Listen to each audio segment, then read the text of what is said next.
So, James, welcome to the podcast. Thanks for having me.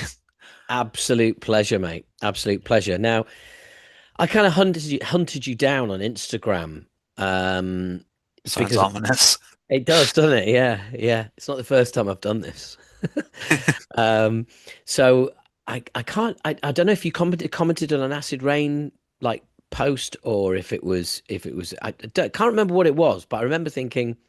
I sometimes I'll click through an account and you said author. Now, we're not the kind of band that has many authors following us. Fair enough. Um, so I thought, oh, right, okay, I'm gonna dig into this, and obviously discovered the book you've written, um, and then dug a little deeper and saw that it wasn't a first book and that you're actually quite an accomplished author. So you know. Ooh. Yeah. Oh, so I tell you what, let's start with the latest book and then we can dig into a little bit more of you. But Um, what gave you I mean, this has got to be the most obvious question to start with, but what gave you the idea and the inspiration to go, do you know what? I'm gonna write a book on heavy metal and mental health. just to stop you there, Yeah. I don't know if you want to stop recording. No, go on, keep going. It is my first book, and I'm not an accomplished author. Shit. Right. Okay. Well, I don't know what. Fuck. No, mate. Like, I'll leave that in because everybody will be like, dickhead. You see, this is what happens when you do research, right? I never do research. I Yeah, never do research. I did a bit of research on you, totally fucked it up. Found another writer completely. not sure what happened there, but Well, no, mate. In which case, this makes it even more interesting to me, because as a first book, it's such an open-ended kind of mission, um, and lots of people say they're going to write books. I'm one of them. I never do. So, where did it all begin? um, so this sounds really cheesy, but I just thought this book should exist. Yeah. Um, so my background is nursing. Um, but as like a not as a healthcare professional, but just as a patient, I've experienced you know mental health conditions myself, live with mental health conditions, been through bereavements, been through traumas, etc. And when you get into like a lot of the self-help stuff, it's very like smiley, happy, sunshine. A lot of it's very like religious focused. A lot of it is very Yeah. overwhelmingly scientific, and it's just not very accessible at times. I mean, some of it is, but some of it's just like not my cup of tea kind of thing. Um, and as a person, like my number one thing in life is metal music. Um, uh, so whenever I was reading self-help books, I was always like, oh, that's a bit like this band, or oh, that's a bit like this concert, or oh, that reminds me of this lyric or song. And I was just making notes for my own benefit on like a notes app on my phone. And I was like, you know what, this would make a good blog.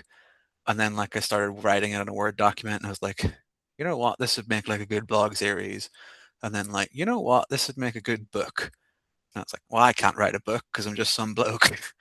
But then I thought, going through a lot of the like the self-help stuff and the therapy, a lot of it was like, why not you? Like, Yeah. why why not? Like, everyone's just some bloke. Don't elevate other people up, and don't like denigrate yourself down. So, it'd be a bit like you in a band. You'd be like, oh, well, I can't, go on a tour. I'm not American, I'm not Yeah. Anthrax. And then you're like, well, Yeah. why not? Why not me? You know? Yeah. Um, Absolutely. so yeah, I just thought, I'll give it a shot. And Do you know what? It's something I think about. It's like, don't, uh, I host a few pub quizzes and I always say to people, don't overthink stuff. Don't talk yourself out of the right answer. Go with your gut. just just do it because your doubts are, and especially as you get older, they become worse. They become louder. When you're younger, you don't have any doubts. You just fucking do stuff. Yeah.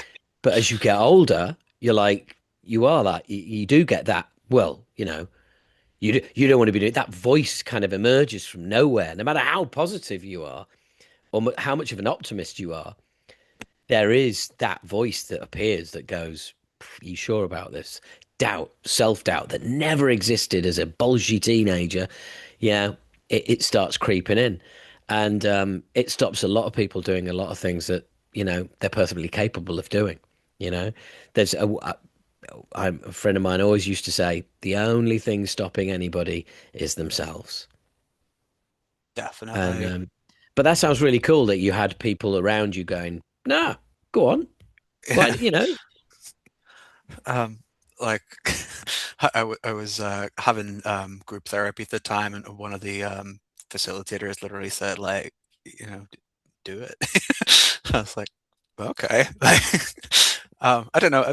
Like when you went to do the Age of Entitlement and you'd been away for so long, was a part of you like, oh, I don't know if I can come back. I'm not 20 anymore. I can, did you have that, ooh, Um, no. no. But the thing is that I mean, we sit here like a few days after the Fantastic Passion has just been released, and Song, by the which way. pretty much oh, thank you. Which pretty much describes my feelings towards acid rain, thrash metal in general, and um, it's so it was more a case of I had no, I didn't have any intention of bringing the band back. It was Kev's idea. He never did anything with it, but he suggested it. We all got got into it, did rehearsals. Then one by one, everyone left, and I was like, I was doing my stand up. I wasn't giving the band a second thought. And then after all of that, everybody went, "Oh yeah, we can't do it." And I was like, "Oh shit, I want to do it now."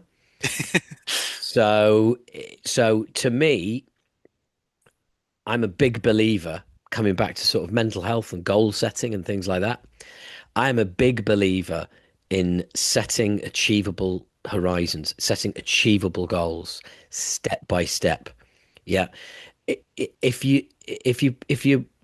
your goal when you set out is to reach the horizon, well, we all know you never reach the horizon.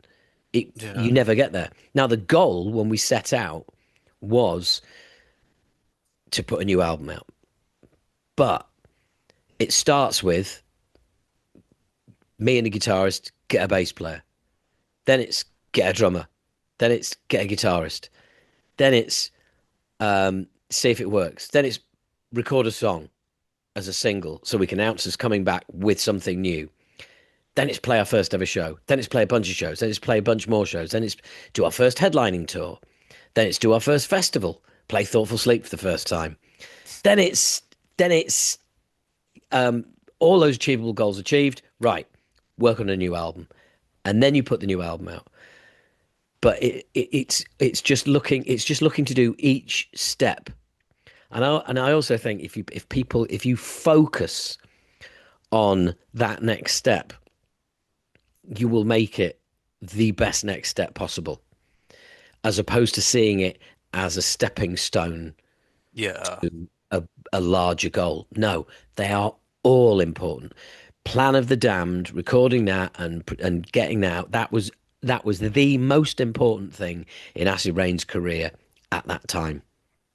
You know, everything you do. And right now, releasing Fantastic Passion, that was the most important thing in our career. Next thing, there'll be another single coming out on the 1st of May called Sorrow Sworn. That's an exclusive for you. Oh, hang on, it's my podcast.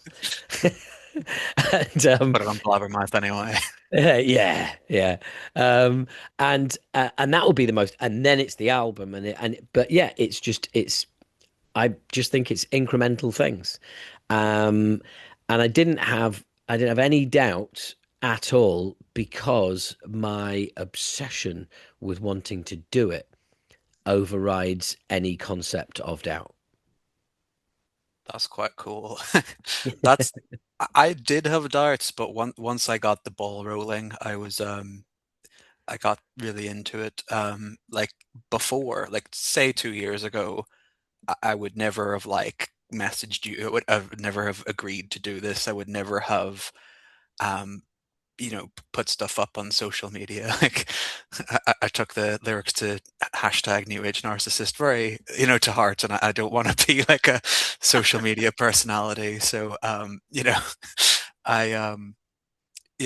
but I thought like this book is such a good idea, even if I do say so myself, that No, like some, you're fucking allowed to, mate. you know, s That is something that I mean, I think our new album is really fucking good. I think it's brilliant. I think it's going to blow people away, and I'm not backing away from that. I'm running towards that because, well, if I don't believe in it, who the fuck else will? good point. Um, But yeah, just as a side note, just something you mentioned earlier, did you never play Thoughtful Sleep live, the first time round? We did, yeah, but I meant the new lineup coming back. All right, yeah, that's it was like And a surprise to me. but again, the first time it was unveiled was when we played Bloodstock on the Sophie stage. It was all, it was all very. And then then we did the next thing we did was a headline tour with a new single, and we played Thoughtful Sleep as well, so we could take it right round the country. Uh, but but yeah, you say like 2 years ago you wouldn't have done, you wouldn't have done something like this. Um, you've put this together, and I might add as well that you've got physical copies because I've seen the unboxing, actual proper physical copies, which is fucking brilliant. I look forward to receiving one in the post as you kindly offered, Yeah. and but also I love the fact that the audiobook is £6.66. Well, there's no other price for a metal book, is there? Brilliant. Um, So when you had this like group therapy, um, and by the way, fair fucks to you, mate. I've never been able to do group. I'm fine talking to I'm fine talking to a therapist, but like I know in group therapy I'd just sit there and go, "Oh, shut up." Get to me. When is it going to get to me? Fair enough. So fair play to you. How? But that's just someone saying, "Do it." Was it literally that bigger kind of? Did you need somebody to tell you to do it? Do you know Um, what I mean? at the time, yes, like I feel like everything with mental health is like a s- a, you know, a gradient, so like now I wouldn't need someone to tell me, not now that I've Yes. built that. But like Yeah. at the time I did almost need the permission to be allowed to do it. Like, Yeah. I'm not a writer. I don't write books. That's not a thing I do. Yeah. Um, but having gone through the process, I'm like, yeah, it it grows you. There's a quote. So one of the main reasons for writing the book, and this might sound weird, is I really, really love this writer called Dr. Scott Eilers. And I just thought more people should read his book. And if I could make some kind of heavy metal advertisement for his book, more people Yeah. would follow his channel and read his book and stuff. Which was part of the impetus for this whole thing is like, how can I trick people into reading For When Everything is Burning by Dr. Scott Eilers?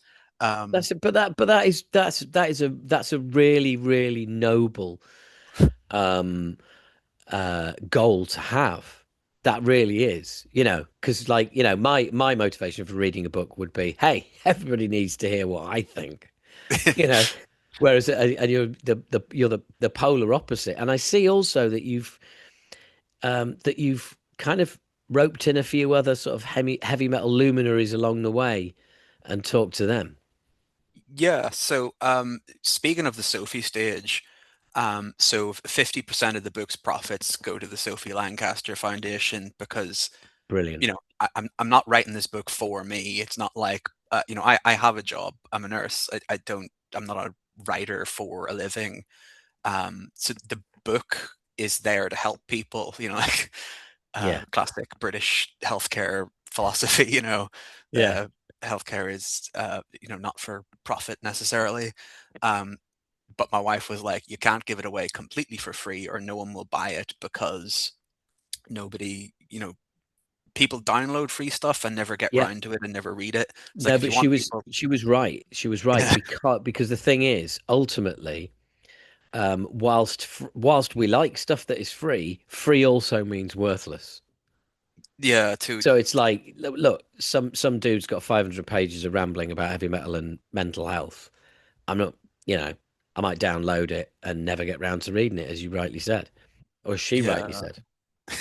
So I thought, well, if I have to charge for it, I still want it to be doing some good. So, if you're a metalhead, like one of the first things that will come to mind is the Sophie Lancaster Foundation, and especially because like part of the reason I ended up mentally ill was like a lot of childhood bullying and stuff for being different, and that's their whole philosophy is educating people and stopping kind of people Yeah, being bullied for being different. So that seemed like a perfect fit, and as well as them. Um, thrash metal fans, if you're watching this podcast, surely you like thrash metal because you like Acid Rain. So the front cover is hand painted by Ed Repka, and it's his trademarked sentence, "The King of Thrash Metal Art, TM." Um, awesome. so he's done, Peace Cells, Rust in Peace, Scream Bloody Gore, Leprosy, um, Yeah. Oh, don't worry. Everybody listening Over. to this podcast knows who Ed Repka is. Yeah. We because we've used his Scottish version, who's Ed Replica. Yes, I watched your Dan. yeah, Yeah. um, goals. Were they? I Yeah. I watched your podcast, talking bollocks with him recently. Prep for this, I'm just like just to check, you know, just to check I'm not like out of my league or something here. I wanted No, to. not at all. Not at all. Oh, I mean, Um, and also, I mean, look, your greatest challenge is showing me up. Um, but so yeah, Ed Repka, that's amazing. Well done. yeah, like I was really honored that he chose to do it because he's in demand. He's amazing. He's a legend. Yeah. Self-help books by unknown authors aren't his forte. Um, he could be making a lot more money off a lot more, you know, um, profitable endeavors. So that the fact that he chose to do it because he liked the idea was really cool. I don't know if it's worth Yeah, yeah, that looks great, man. It's like awesome.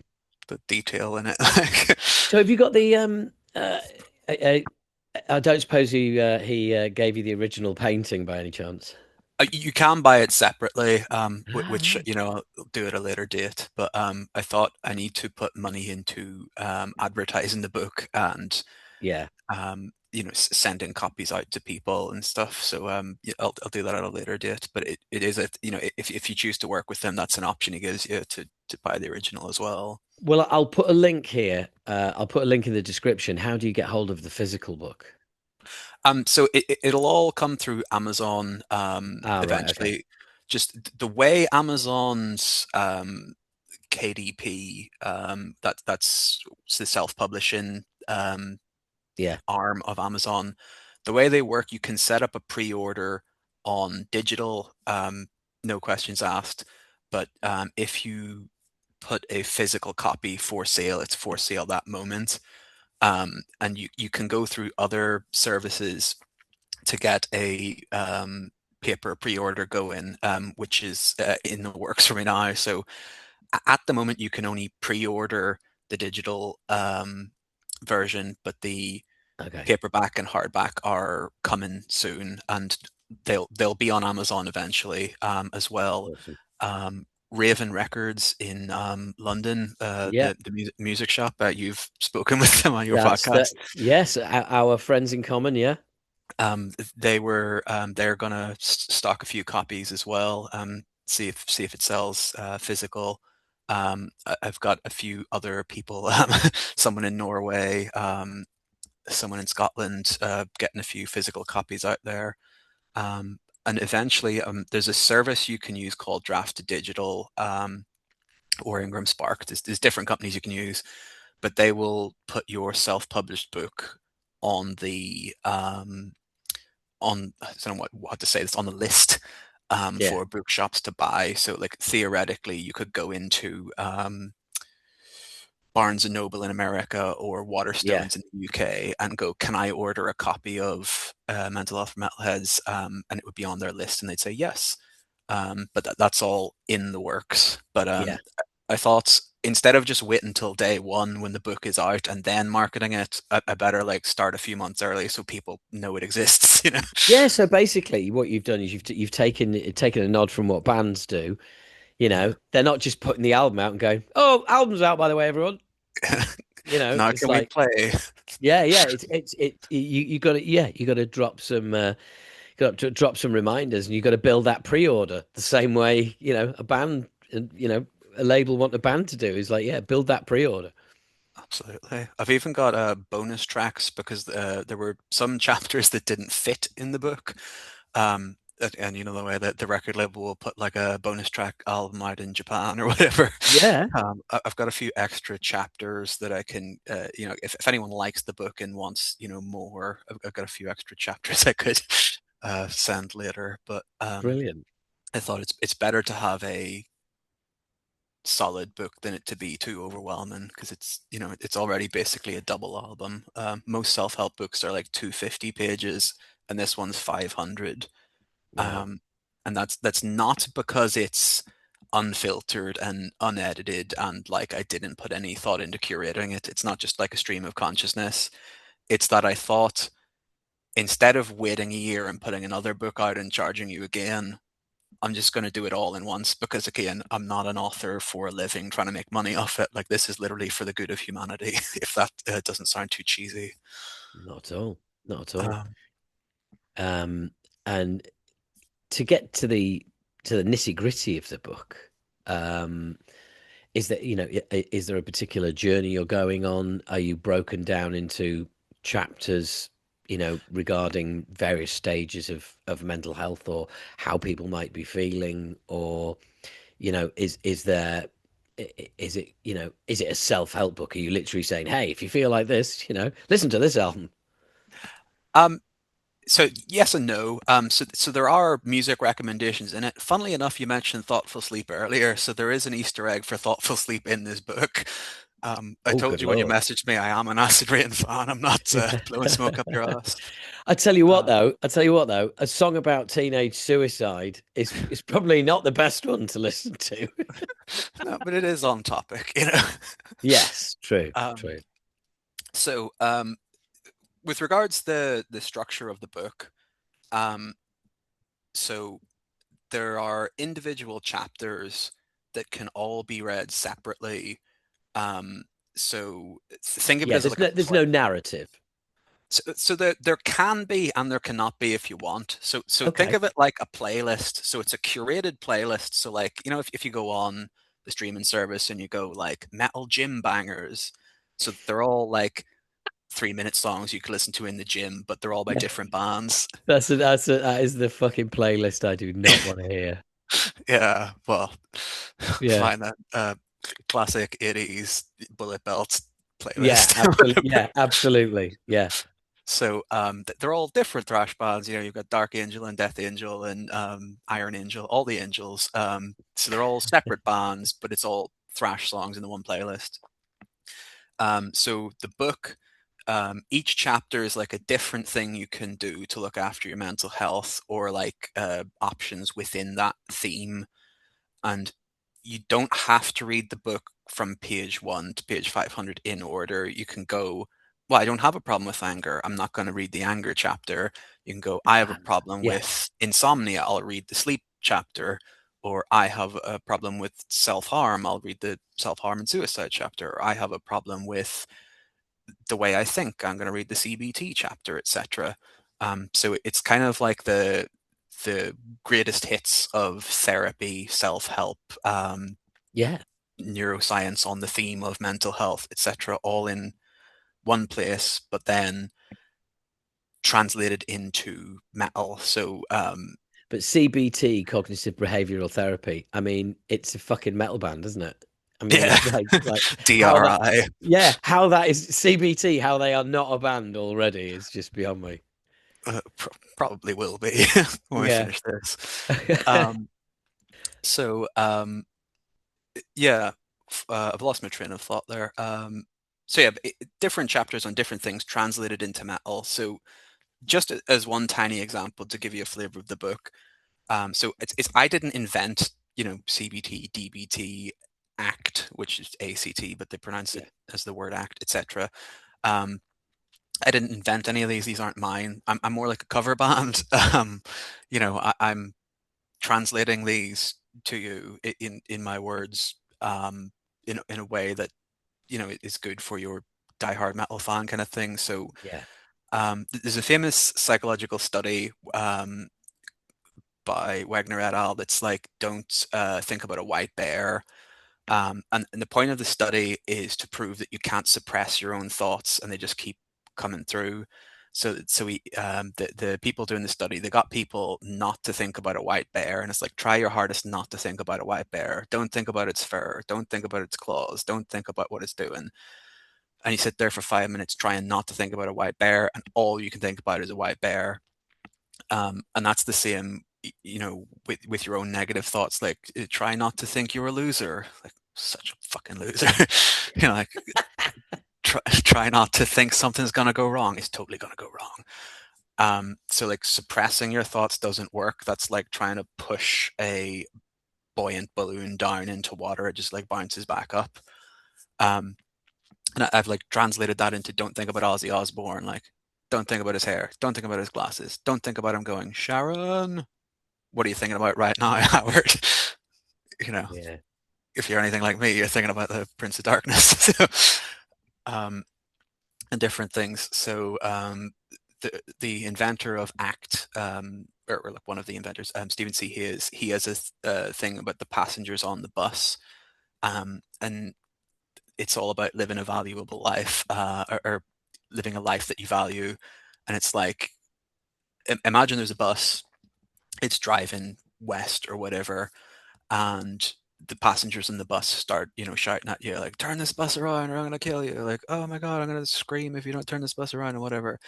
Um, and you can listen to those thoughts and turn the bus around, but then you're not going where you want to go. Um, and you can like shout at the passengers to make them shut up, but then you're not driving the bus. You've stopped the bus and turned around and started shouting at the passengers, and you're not going where you want to go, etc., etc. Um, So the point of the metaphor is like, just keep driving in the direction you want to go and let them shout and let them scream, and ignore them, for want of a better word. Yeah. If you value going west, go west, even if they're telling you not to. I've translated that into like a thrash metal band not selling out. So the chapter's called Thrash Under Pressure, after the Exodus song. Um, and it gives the example of like, you've got a band, you want to play thrash metal, but like the manager's saying like, oh, you need to put in a ballad, and the girlfriend is saying like, do a Taylor Swift cover, and like the promoter's like, well, the label reps were in here, and they really like folk metal, so like, if you could just stick an accordion or a violin in here, and it's like, well, you can do all those things, but then you're not playing thrash, So if playing thrash is really important to you, ignore the manager and the promoter and the drummer's girlfriend and whatever, and just, put on your bullet belt. So the books, largely like that. It's translating things like that into metal, and every chapter is named after a metal song. Like a song by like Slayer or whatever. Every every different point within that is, also named after a different song. So like the subheadings are all metal songs. The chapter titles are all metal songs or albums.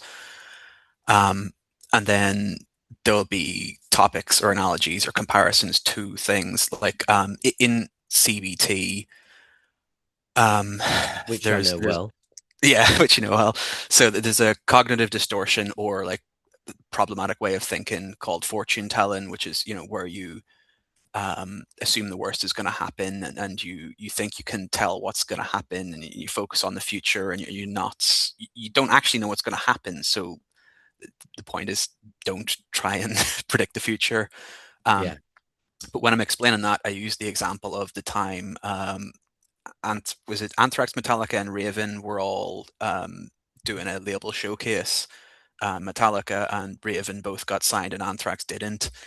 Um, I think it's like Scott Ian talks about it in his book I'm the Man. Um, but like if you were Anthrax there, you'd be thinking, well, we're not going to get, we're never going to get signed. We're never going to get a record deal. If you were fortune telling and catastrophizing, yeah, whereas they just got signed, a few weeks later. So they did get signed. But if you've spent all that time saying, "Oh, they hated us. We're never going to get signed," you'd be miserable. So just yeah. things like that. Taking examples from metal history, metal culture, metal songs, metal lyrics, and using them to explain like real and legitimate therapy, neuroscience, and self-help That's material. that is quite an undertaking. That it really is. It's I mean, it sounds absolutely fascinating. I have to say, yes, make sure you send me a copy of the book because, Will do. I mean, there was a point in my life where CBT, I did 15 weeks of CBT, and I mean, to use the phrase, it turned my life around is no underestimation whatsoever. Um, to suddenly be, and I'll always remember the therapist. She sat me down and like, I'd had talking therapy, but always ended up back at square one.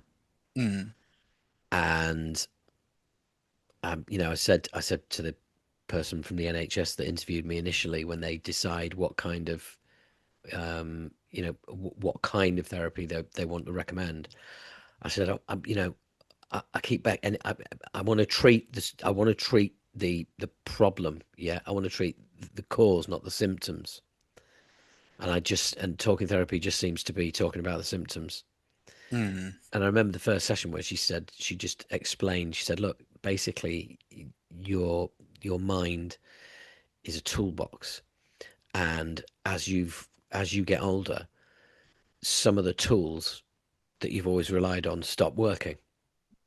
definitely. And what my job is to find out which tools don't work anymore, take them out and replace them with ones that do. And I just thought that was such a simple, really identifiable concept, especially to a bloke who loves cars. Um, but also, it was almost like, CBT, what is this? Therapy for blokes? You just used a toolbox to describe it. That's fucking brilliant. But it was like, I was like, okay, right. Okay, right. I think I understand. And I absolutely threw myself into it. And this was years before I got diagnosed with ADHD, of course. And, what she should have done at the end of 15 weeks when she said, I've never seen anybody take to this like you have, the penny should have dropped and she would have gone, maybe you want to get yourself checked out. But Hyper focused. yeah, yeah. But it absolutely changed my life. The ability to, for me, I consider it, it's like a virus program. It's like a virus checker on your computer. I have this firewall that's just constantly running in the back of my mind, which I don't even know it's there anymore. But I know it is because occasionally something might try and get through. Yeah, And definitely. and I'm almost consciously aware of, yeah, fuck off, Yeah. you know. But it is. It's just like a slave program in the background, constantly working.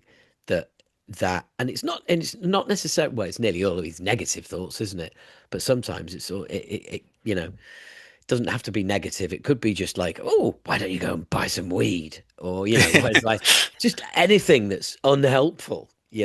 Unhelpful, yeah, that's the word. Yeah. And it's being able to, like, yeah, to sort of recognize those and kill them at source. And it's, yeah, I like I said, it was yeah, it was momentous for me, really was.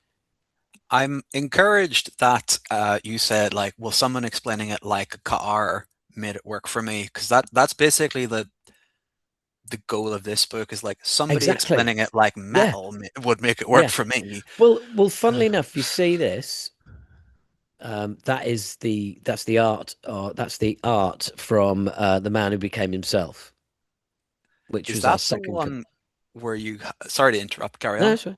No, no, go So on. say, is that the one where you got the death metal band to cover Goddess on it? No, that's in and believe me, I didn't make them do anything. They contacted me and said, "We're doing this. Do you want to be on it?" Ah, Um, but no, that was our second comeback single, "The Man Who Became Himself." Hunt the lyric video down if you haven't seen it. It's really good. It's by Andy Pilkington from who did Fantastic Passion and is doing the next one. And um, the title is of "The Man Who Became Himself." It's all about my journey through CBT. I'm I never noticed I'm it. the man who became himself. That's what it's all in there. There's even a phrase. There's various breadcrumbs in there for mental health professionals, such as uh, counterattacker. Being a counterattacker is mentioned. Life traps are mentioned, um, and yeah, it's just. That's really good. You write the book, I'm done. No, no, mate. I did it in one song. No one's buying that. But yeah, yeah. No, and funnily enough, I sent that to my counselor, and she was like, I said, look, without a doubt, Acid Rain would not have come back in 2015. We wouldn't be sat having this conversation if it wasn't for CBT when I was 41 years old, um, which went into being 42, and that's when the Acid Rain reformation was first being talked about. And without a doubt, yeah, I would not have been I would not have been able to get my shit together to do it. But yeah, made all the difference. Excellent. Really did. Okay. It's fortuitous that you chose you chose me for the the first podcast with your background in mental health lived experience. Yeah. It's not just someone who's like, what is a mental health? Well, no, well, to be honest, this is why, this is like, some lyrics on The Age of Entitlement are about mental health. A majority of them. There are more than one on the upcoming album as well. Take it very seriously because when when I was diagnosed with ADHD, that was kind of like, okay, wow, a lot of shit makes sense now. Um, so yeah, it's something I'm really really aware of. Um, and well, hence kind of the album title, Days of the Week, DAZE of the week, and the title track is DAZE of the WEAK, Mm, um, which is an apt description if you are going through depression, because hmm you do just go through the days of the week in a daze, like, you know, and it can be just really powerful. I remember looking at my hand and thinking, it doesn't look like mine, mm, you know? definitely. It's almost kind of out of body experience, like who is, what is this shell I'm living in? Who is this, It's really cool to hear you talk about this because, like, I don't know about like your other listeners, but when I was experiencing periods of mental ill health, like I always felt like I'm the only one, and this is very obviously there's bands like Korn and Burning Ready or Machine Head who do talk about mental health, more trauma than um this, but it's really cool to hear someone that I actually listen to and respect talking about this because it's I don't know one of the things that really helped me was when I was sat there and depressed and miserable, I saw an interview with Geezer Butler who was describing it like this black hole, And it's like it's really cool to hear you. Yeah, um, I don't know. It feels like, you know, 10, 15, 20 years ago, people didn't talk about this. Every one of us is sitting here feeling this and experiencing this and not talking about it. And it's really cool that Yeah. you're actually, sharing it, because then someone else is going to be watching this going like, yeah, shit, I feel like unreal as well, you know. But the thing is, it's also and look, men are not the only ones with mental health problems. Women are affected terribly as well. Men tend not to act on their mental health problems. In fact, the way men deal with their mental health problems is well, not invariably, but in a lot of cases, is they use um, uh, a final solution for a temporary problem, which is suicide. Mm, Um, and I think I've mentioned this before on the podcast, but sometimes you're around people um, my age. I'm just turned 56. Um, and you hear people saying like, "Oh, the generations today, oh, they're fucking useless, aren't they? Oh, bloody snowflakes. Oh, they won't do anything. Oh, you say things to them, and they're all, oh, I'm upset, and more, oh, it's fucking, bloody useless. This generation coming through." And you think, yeah, and yet the biggest killer of men over 50 is suicide. So whatever you think of this generation coming through, well, they're trying something different. They're mm. talking about their feelings. Maybe that'll work. Maybe that generation won't all be like, trying to string themselves up after they're 50. Maybe they'll actually grow up to be more rounded human beings than most people my age, including myself. You know, it's very easy to scoff at the younger generation and think, and think that for some reason, oh, you just fucking get your head down and get on with it. Well, really? Well, where has that fucking got you? You Yeah, know? it's quite similar. Speaking of ADHD, you'll hear a lot of people on the internet say, well, when I was in school, we didn't have neurodivergence, we didn't have autism, we didn't have ADHD. And it's like, you did. And then they ended up alcoholics and suicide, like, and dead. Yeah. So, I got diagnosed with ants in my pants. yeah, that's d- You know, depressingly but accurate. yeah, it is, isn't it? Yeah. But you're absolutely right. You're absolutely right.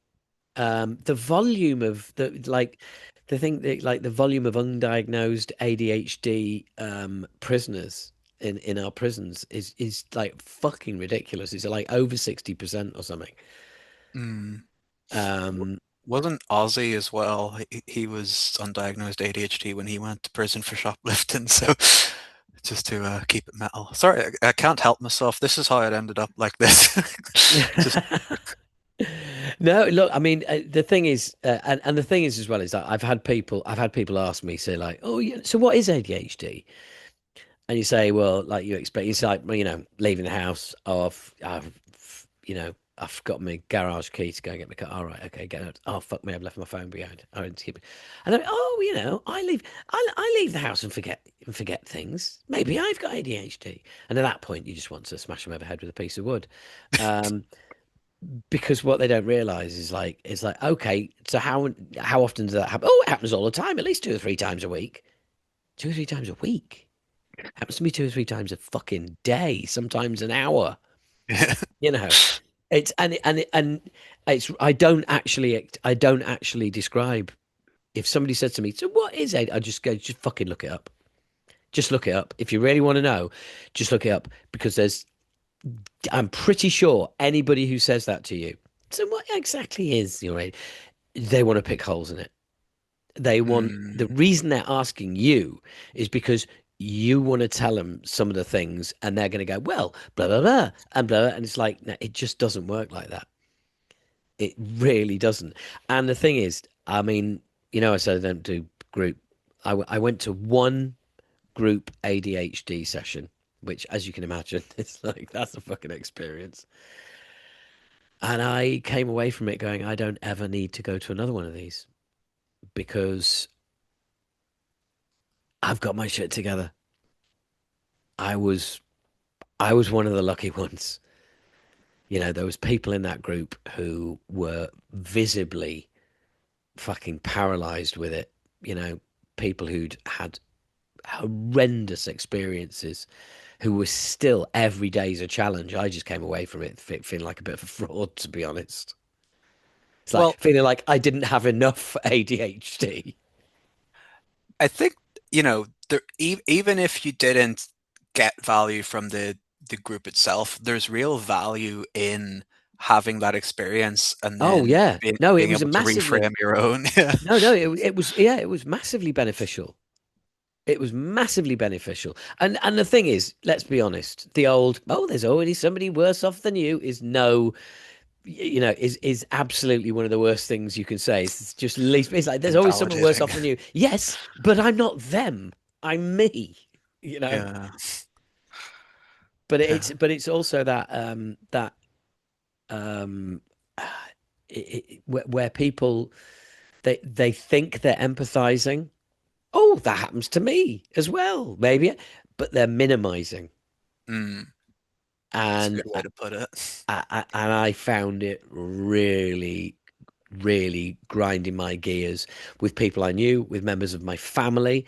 One member of my family, I was just like, I can't talk to you about this because, like, clearly you don't understand, you don't want to understand, and it, you're just doing my fucking head in. So I was just like, no Yeah. more. That's it. We don't like. I'll just get on with my journey, as it were. Um, and yeah, it's just it is it's tough for some people as well. For the people around people who are mentally ill, they have a hard time as well. Yeah. Sometimes it's like I don't want to say it's almost worse, but I want to validate how hard it is. Yeah. How, it's not easy on my like wife or parents when I'm not healthy mentally. It's the you know the people around you get a rough deal. And no matter how supportive and empathetic and helpful someone is, it's just draining to be around, a black hole of negativity and Yeah, everything. So like, yeah, infinite respect to, the caregivers. yeah, yeah. The people closest. I have to say, it's like being like a 100% dyed in the wool optimist and positive person. Um, I think that's kind of that's one of the aspects that um, sort of depression um, really really fuck with me Mm, because it's because that whole outer body that kind of not recognizing yourself, you know, not having the motivation to do stuff like even stuff that normally you wouldn't even think is stuff. yeah, it's brutal. The I don't know if you've experienced this because everyone's different, but if someone tried to describe, what is depression, um, are you really sad? And it's like that's like 1% of it, but also it's like gravity is about 6 times heavier than it's supposed to be, and it literally like is like, you know, squatting 100 kilograms to like stand up. It's Yeah, like the the it, you know it, the it's weight is not metaphorical, it's physical. yeah, yeah, it's like the air pressure's changed and it's pushing you down. Yeah, Um, and funnily enough as well, like you can peep when some people you can see them physically manifesting depression, yeah, physically slightly hunched over and yeah, and like just looking beaten down because they're carrying it around. Um, yeah, interesting. So, one part of the book, and again, I didn't invent any of this, just like translating it for metalheads, Yeah, but you did. Yeah, but showcasing it. hang on. You invented the concept of translating it for metalheads. You then followed through and translated all of this stuff for metalheads. So, like that is your thing, dude. That is you are allowed to claim that. Okay, well, so the exercises that I'm about to describe, I didn't invent, they're invented by physios, etc. But um, and mental health practitioners. One of the parts of the book is so, like you say, mental illnesses like anxiety disorders or depressive disorders literally change your posture. But interestingly and fucking horrendously, having that change of posture can keep the problem going because it Yes. it causes stress. Yeah. Stress fuels mental illness. So like your body is actually stressed by that hunched posture. I can't pronounce posture today for some reason. Your body gets stressed out by the posture being wrong and painful and clenched and tight and stiff, etc. So you can actually do exercises for your mental health. And there are examples with diagrams in the book. So I got an artist, John Cowan. He goes by 10.24 underscore underscore on Instagram. And he's That's nice and snappy. yeah, he's a metal musician called 1024, like the time of day, but on Instagram, Okay. 1024 must have been taken. So 10:24 is the band, and then 10.24 underscore underscore is the Instagram post if you want to use his art plug. Um, but so in the book, there are examples of exercises you can do to improve your posture because, like we were saying, that like you're hunched or you're tight or you're clenched, that all causes or exacerbates or precipitates the mental health problems, and you can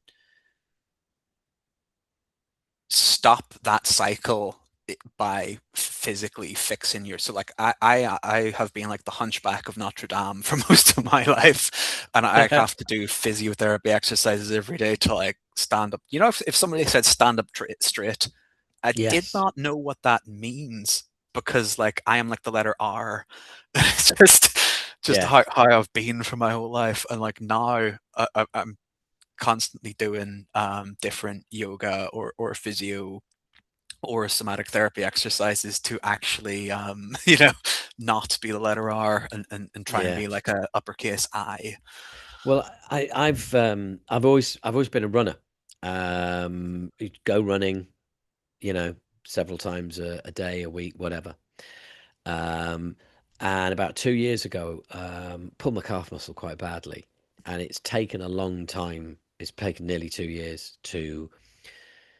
get to be able to get back running. And I've done 3 runs. I did my very first one on Good Friday. I did Nice one. my second one on Easter Monday, and just short, just short runs after some light activation, just to start building up. And boy, like not just the fact that I was able to run, but the endorphins Yeah. afterward, the feeling of well-being, the feeling of like I was walking along going, literally saying to myself, fuck me, I'm actually happy. You know, like, wow, I feel great. I want to go into a shop and buy something and tell the person behind the counter they're doing a great job. You know, I want to share this feeling. It was just like, wow, boy, have I fucking missed this. So, but luckily, in those 2 years, wrote days of the week. So I was, in a nice, in a nice, non running state. So it's probably lyrically, it's probably been good for the album. Shit for me, but yeah, such is life. Yeah, like the best art is made by miserable people, isn't it? Yes, yes, comes through struggle. Yeah. Comes through Um, struggle. So interestingly, you were saying like, "Fuck me, I feel great after after the run. after Yeah, the run." There's been numerous scientific studies done that kind of conclude physical exercise is yeah, as good, if not better, than antidepressants or, in some cases, therapy for your yeah, mental health. It's one of yeah. the number Oh, one things. go jogging in the woods. Oh, fucking hell, there you go. You're done. Because like, you're in, surrounded by trees in the countryside, good for your mental health, running as well. Like you smashed it. Some people even think running in particular, the way your eyeballs move, helps you process trauma. You know, Wow. I'm not a scientist, so I don't know. I'm sure some people will disagree with that, but that there are a lot of like there's a whole branch of therapy called EMDR, which stands for like eye movement desensitization and reprocessing. But part of that Yeah. is about the way you move your eyes. But Yeah, I'm aware of that. some people kind of suggest that when you run, the way your eyes move also helps you process trauma. So yeah, Well, there's I used to always have earbuds or headphones, whatever, when I was running. And then I realized that I didn't listen to anything. So I'd like put my earbuds in, album, whatever, put it on. And then the minute I start running, my my mind is just going and I've stopped listening. So now when I go running, I don't have headphones or anything like that because I've realized that one of the benefits of going running is also um my not that my brain shuts off, but I just mentally go wandering. Um and yeah, they're like I guess thoughts slow down and everything just becomes a bit more kind of, yeah, I might actually think about things that have been on my mind for ages that I've been pushing to one side or not dealing with or what, and then running, you know, I will think about these things and solutions just appear. It really is that transformative. It's crazy. there's a part of your brain called the default mode network, and when you're depressed, it kind of gets stuck in a loop of ruminating about all the negative things and all the things that are bad about your life. But Yeah. what you're describing there is when it's working correctly, it's it uses all the free RAM when you are not thinking about stuff to solve problems. Um, Yes. so like when you're running, you'll come to a solution of something that you were thinking about 2 weeks ago. Um, yeah, that's from what I've been reading up into the science of it, that there's a what you're saying is very legit. Funnily enough, I remember saying to a counselor, which initially this is where I ended up having my ADHD discovery, where I said I tend to make really good decisions when I'm hungover. Interesting. Yeah, well, that was kind of her reaction, except without the laugh. um, and Interesting. yeah, but what it was it's a clarity of mind because there wasn't as much noise. There wasn't Mm. 1,000 things going on in my head. There wasn't tons of thoughts because I was hungover. I was able to see things much more clearly because my brain literally wasn't functioning properly, which turned out to be a good thing for clarity of thought because when it is functioning to its normal rate, it's too crowded to be able to come to one decision on a particular issue. Yeah. That's really interesting. Yeah, hungover. Who knew? Hey. Well, look, James. I could talk to you for another week, but that wouldn't be fair on you or your wife. Um, but don't go anywhere because we're going to do that thing that I said we'd do. Okay. Brilliant. Before we Um, go, could I just like yes. cheekily plug some things? No. I was going to throw to you at the end to say, like, tell everybody where they can get what, and just plug whatever you like. Absolutely. So this one isn't plugging me, but I just want to plug my friend Mike Ladano's podcast, Grab a Stack of Rock. So if you like Howard's podcast, you'll like Mike's as well. He does stuff like, goes through all the Iron Maiden albums and discusses them. He'll show off cool merch. Like there's one this week about lenticular covers as well. So just because he's been very helpful to me over the years, I thought Oh, shout that's out really cool, man. Nice one. to grab a stack of rock. Well, I'll make sure that I've got your pre-sale links. When does everything go live? So 1st of June is the hardback, and that'll be so it's not for pre-order yet, but on the 1st of June it'll be available. And if the companies I'm dealing with get the pre-order up and running before then, you can also pre-order it. The digital pre-order is available now on Amazon, and I'll put that link up. it'll be live and delivered to your Kindle or whatever on the 1st of July, and the paperback is also the 1st of July. It was August, but I had filtered in like a month's slush time in case anything was delayed or went wrong, and everything has gone swimmingly. Um, you know, Ah, you see, there you go again with your, in case anything goes wrong, because there's yeah, no way you'd think it would just all go like to plan, and it has. yeah. So Brilliant. yeah, so 1st of July paperback, digital 1st of June hardback, and I've got Audible coming later, but there's someone I really want to work with to do the narration. I don't want to say it here in case he changes his mind, and I've made him promise to something he can't keep. But I'm in discussions with someone I really really like to do the audio Awesome. for the Audible at a later date. Cool. All right. Well, look, James, once again, thank you so much for coming on. Really appreciate it. That's mental health for metalheads. Thank You you. did it. You did it, mate. You did it. Well done.